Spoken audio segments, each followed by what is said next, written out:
হঠাৎ করে তারা ব্যাকওয়ার্ড শব্দে সাউন্ড গ্রেনেড চার্জ করা শুরু করলো, একেবারে বেধড়ক গুলি বর্ষণ শুরু করলো।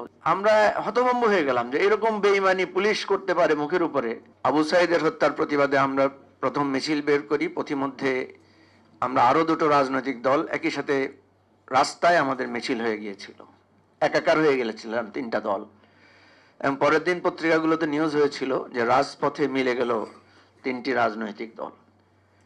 আমার কাছে সবগুলোই একটা অদ্ভুত ওই ইতিহাস হয়ে মনে হচ্ছিল যে আমাদের মধ্যে অনেক বিভেদ। এই যে এখানে আমরা যারা বসে আছি প্রত্যেকের আলাদা আলাদা রাজনৈতিক দল আছে।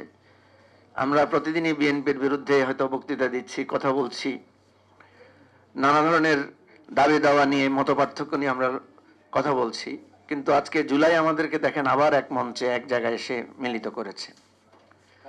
তো সেদিন আমরা দেখলাম যে আমাদের তিনটি দল আমরা রাজপথে একাত্ম হয়ে গেছি, স্লোগান এক হয়ে গেছে, একজনের হাতের সাথে একজনের হাত মুষ্টিবদ্ধ হয়ে গেছে।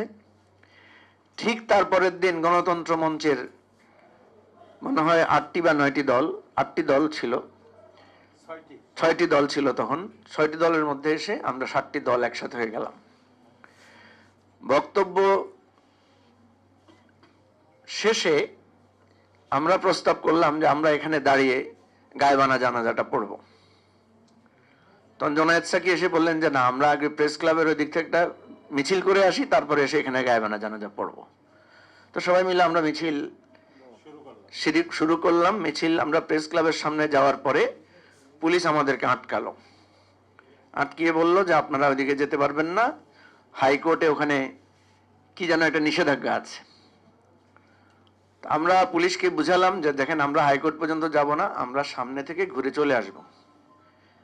অনেকক্ষণ বাকবিতণ্ডার পর পুলিশ দেখলাম আপনার ওয়্যারলেসে কার সাথে যেন কি কি কথা বলল, হঠাৎ পুলিশ ব্যারিকেডটা ছেড়ে দিল, অ্যাজ ইফ যে আমাদেরকে যাওয়ার অনুমতি দিচ্ছে।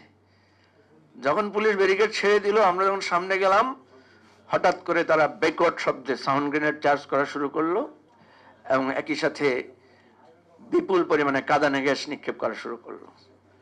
আমরা হতভম্ব হয়ে গেলাম যে এরকম বেঈমানি পুলিশ করতে পারে মুখের উপরে। তাদের সাথে আমাদের আলাপ হলো যে আমরা এই মোড়টা ঘুরে মিছিল নিয়ে চলে আসবো, আমাদের মূল সমাবেশটা আমরা আবার পল্টন ময়দানে করব, পল্টন মোড়ে করব। কিন্তু কিছুক্ষণ পরেই আমরা দেখলাম যে তারা একেবারে বেধড়ক গুলি বর্ষণ শুরু করলো। যেহেতু গুলির আওয়াজ, আমরা যারা একটু মানে রাজনৈতিকভাবে অনেকদিন থেকে রাজপথে আছি, আমরা গুলির আওয়াজ বুঝি। গুলির আওয়াজ হওয়ার সাথে সাথে আমরা বুঝলাম যে আমাদের নেতাকর্মীরা খুবই নিরাপত্তাহীনতায়। তখন আমাদের বেশিরভাগ কর্মীরাই সবাইকে দিচ্ছিল, আমাদের কারো, আমার নিজেরও কোমরে অনেকগুলো গুলি। আমাদের তাজুল ইসলাম সাহেব, যিনি চিফ প্রসিকিউটর ছিলেন, উনি গুলিবিদ্ধ হলেন। সাইফুল ভাই, আমাদের বাবলু ভাই, সাকি, এইভাবে মানে কায়ুম ভাই, সবাই কম বেশি আমরা, তখন আমাদেরকে কর্মীরা ঠেলে গলির ভিতরে নিয়ে গেল। সেখানেও আমরা দেখলাম পুলিশ এসে ব্যাপকভাবে গুলি করছে এবং আমাদের মিছিল ছত্রভঙ্গ করে দেওয়ার পর পুরো পল্টন এলাকায় শত শত রাউন্ড গুলি, টিয়ার গ্যাস, এবং সেখানে একটা নৈরাজ্যকর পরিস্থিতি তৈরি করেছে পুলিশ। আমরা তখন বুঝলাম যে আমাদেরকে মেরে মূলত তারা বিএনপির গায়েবানা জানাজা যাতে করতে না পারে সেই ব্যবস্থাটাই তারা সেদিন করেছিল। ফলে সেখানে সেদিনকার কর্মসূচি সব বিনষ্ট হয়ে যায়।